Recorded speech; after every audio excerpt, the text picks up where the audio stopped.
Pertanyaannya mungkin terdengar seperti, kira-kira ada nggak sih anak-anak di desa ini yang dari keluarga miskin, tapi nggak terdampak kekurangan gizi? Terdengar bodoh, tapi jawabannya ada. Ada sekitar beberapa anak yang tidak terkena kekurangan gizi. Dan metode ini diterapkan oleh Google hingga saat ini. Metode ini disebut dengan Bright Spot.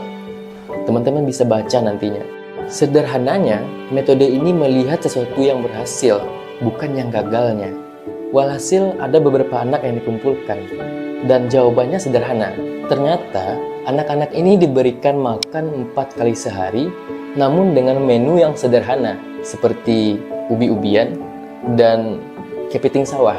Dan seperti pembahasan kita di awal tadi, bahwasannya solusi terbaik datang dari pertanyaan terbaik.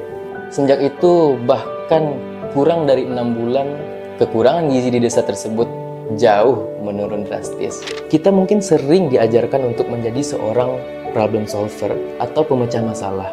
Namun jarang terdengar ada yang mengajarkan cara untuk menjadi seorang pencari masalah atau biasa disebut dengan problem seeker. Kenapa? Karena saya yakin bahwasannya kita hidup di lingkungan di mana kita diajarkan bahwasannya bertanya adalah tanda kita itu bodoh.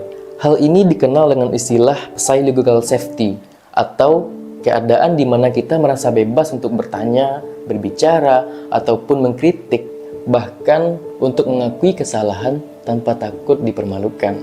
Dan faktanya, lingkungan dengan psychological safety yang baik jauh lebih cepat berkembang ketimbang lingkungan Anda yang toksik dan saling menyalahkan itu. Logikanya gini deh, ketika kita berada di sebuah lingkungan di mana kita merasa bebas untuk salah tanpa takut dihina atau ditertawakan, maka kesalahan kita akan cepat terlihat, cepat terdetek, sehingga kita tidak takut untuk salah, dan walhasil kita tidak akan malu untuk memperbaiki kesalahan kita tersebut, dan kita akan lebih mudah untuk memperbaikinya. Namun sebaliknya, di lingkungan yang toksik dan saling menghakimi, saling menyalahkan, maka besar kemungkinan kita akan menutupi kesalahan kita agar tak terlihat oleh orang lain. Karena kita takut untuk ditertawakan, untuk dihakimi. Alhasil, kesalahan kita akan lambat terdetek dan ya, udah pasti kita akan lambat dalam berkembang.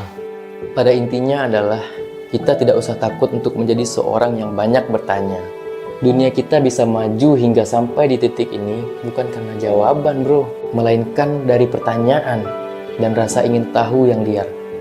Jadilah problem seeker dan buatlah lingkungan kita menjadi lingkungan yang ramah untuk bertanya.